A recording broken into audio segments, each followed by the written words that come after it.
Today's story is about two classmates who couldn't stand each other, but ended up stuck on a remote island together. They had no choice but to work together to survive. What happens between them during their time on the island? Let's find out in this exciting story. Today's story starts with a cheerful girl named Emma. She wakes up early in the morning, full of energy, and gets ready for school. Emma is one of the smartest and most popular students in her school, and she has lots of friends who adore her. On the other hand, there's Dean, a lazy and careless boy who is very different from Emma. Dean wakes up late, brushes his teeth quickly, and sits down to play video games. At the same time, Emma's mom, Barbara, is dropping Emma and her younger sister, Stacy, off at school. Emma meets her best friend, Liz. They start chatting. Soon, a boy named Steven comes by and says, "Hi, Emma." Liz immediately starts teasing Emma, making her blush. Later in class, their teacher, Mr. Christian Sen, announces an exciting trip to Trinity Island. He tells the students that the bus will leave at 7 a.m. the next morning.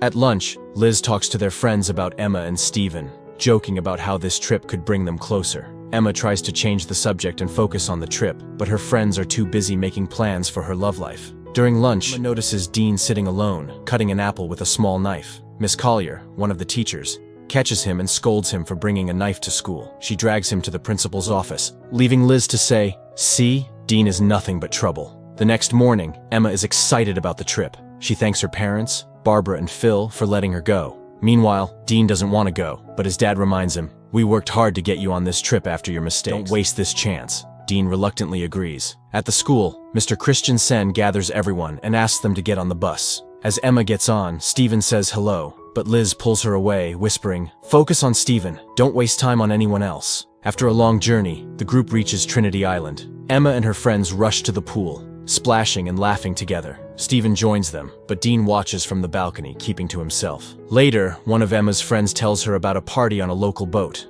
Emma doesn't want to go at first, but her friends convince her. At the party, Emma looks for Liz but instead sees Steven kissing another girl. Heartbroken, Emma decides to leave. From a distance, Dean notices her reaction and silently watches. Dean teases Emma, saying, "Looks like your boyfriend is having the time of his life." Emma snaps back, "This has nothing to do with you, Dean. Just mind your own business." Suddenly, there's a dramatic turn as police officers arrive on the boat. They had received reports of students using drugs at the party and immediately start gathering everyone at the front of the boat for questioning. Amid the commotion, Emma loses her footing and falls overboard into the dark water. Dean sees her struggling and without hesitation dives in to save her. After pulling Emma Dean spots a small boat tied to the larger one.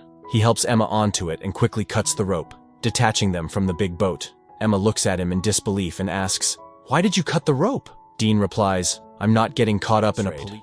We'll wait for them to leave and then get back to the main boat." But things don't go as planned. To make matters worse, Dean realizes there's no motor attached. Suddenly, a massive wave crashes over them, their tiny boat. Both of them hold on tightly as the storm tosses them around through the night. When morning comes, the sea has calmed, but they are now in the middle of nowhere, floating aimlessly. Dean tries to call for help but realizes he has left his phone behind. He asks Emma if she has her phone, and while she does, there's no signal. Frustrated, Emma says, "If we'd just stayed with the party boat, we wouldn't be in this mess." Dean shrugs and tries to stay optimistic. As they continue to drift, Emma notices something on the horizon, a small island. She points it out, and Dean immediately starts paddling toward it using his hands. After a long struggle against the current, they finally reach the shore. Exhausted but relieved, they step onto the island. Emma quickly checks her phone again, hoping for a network signal, but there's none. Meanwhile, Dean rummages through the small boat and finds a flare gun, tucking it into his pocket. The two decide to explore the island, hoping to find help. As they move deeper into the forest, they come across a beautiful waterfall. Dean is mesmerized and exclaims, "Wow, this is incredible! Take a picture for your memories." Emma glares at him, clearly irritated. "Are you serious right now? We're stranded on an island and you think this is a sightseeing trip?" Dean laughs and says, "Come on, Emma. At least try to enjoy something while we're here. We'll figure a way out." Meanwhile, back at the hotel, Mr. Christensen, furious about the students' behavior, cancels the rest of the trip. Liz could help them, but the place is completely deserted. Realizing they have no choice, they decide to return to their boat. However, when they get back to the shore, they're shocked to see that the boat is gone. The strong sea waves had carried it away, leaving behind only a life jacket. Tired and defeated, both sit down, unsure of what to do next. As the sun begins to set, Dean gathers some dry sticks and lights a small fire. They decide to spend the night there. Notice shivering in the cool evening breeze. Dean takes off his shirt and hands it to her. The next morning, Dean wakes up to find Emma missing. Panicked, he starts looking for her and spots her near the shore, writing large letters in the sand. SOS. He asks, "What are you doing?"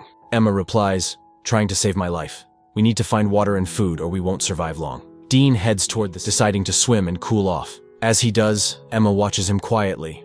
Meanwhile, back at the hotel, Mr. Christensen is meeting with Emma and Dean's parents. He informs them that the police are actively searching for their children and have found traces of a small boat in the sea. Jack, Dean's father, gets frustrated and suggests hiring a private rescue team, but Mr. Christensen reassures him, saying, "The police are doing their job. We need to trust them." On the island, Emma is searching for water when she suddenly feels as though someone is watching her. The feeling unnerves her, and she quickly leaves the area. When she finds Dean, they both start gathering leaves and branches to build a small hut for shelter. They also work together to write a giant SOS on the beach, hoping a rescue team might spot it from above.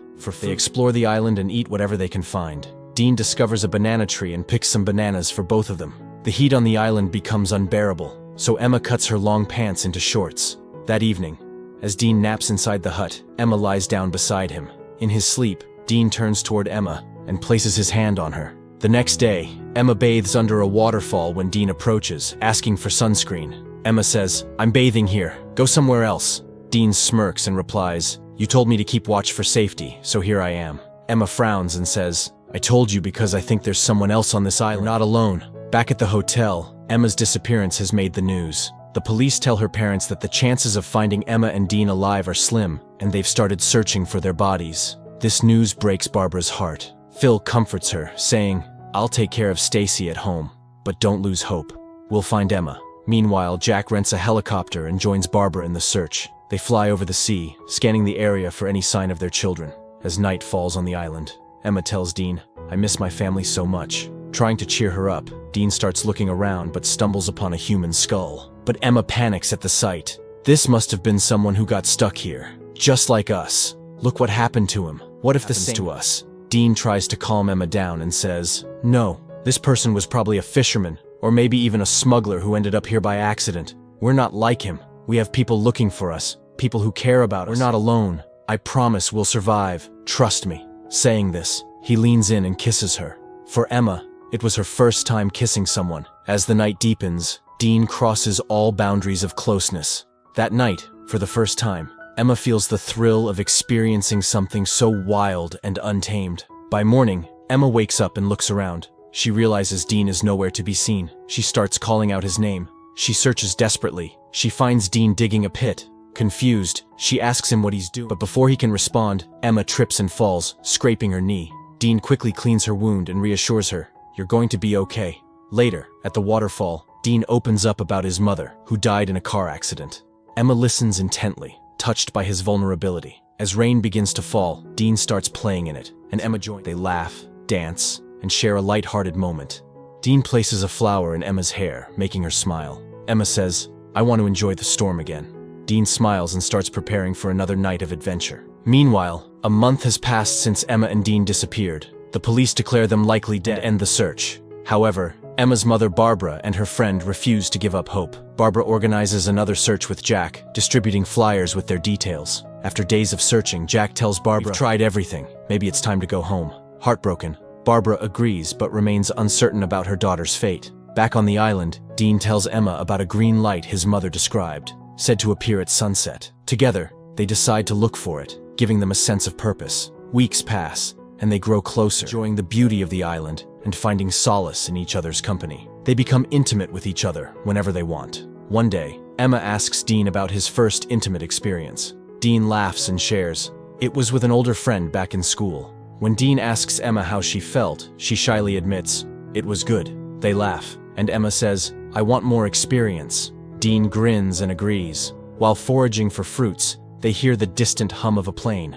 Rushing to an open space, Dean searches Emma's bag for the flare gun, but it's missing.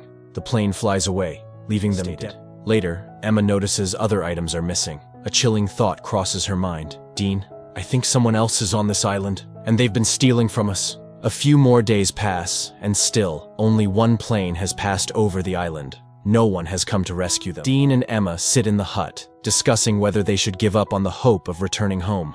They decide to accept their situation and spend their time together in the forest.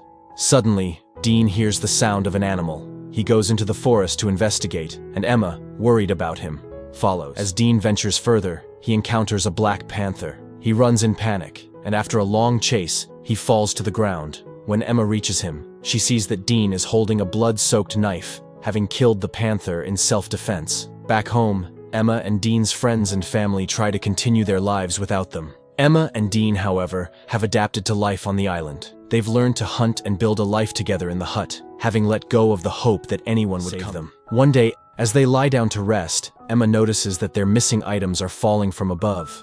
Looking up, they see a monkey on a tree throwing their things down. To their surprise, the monkey is holding the flare gun that Dean had been unable to find. Emma offers the monkey a banana, and the monkey throws the flare gun down. Just as they retrieve the gun, they hear the sound of a helicopter. They rush to an open area, and Emma successfully fires the flare. The helicopter crew spots them, and they are finally rescued.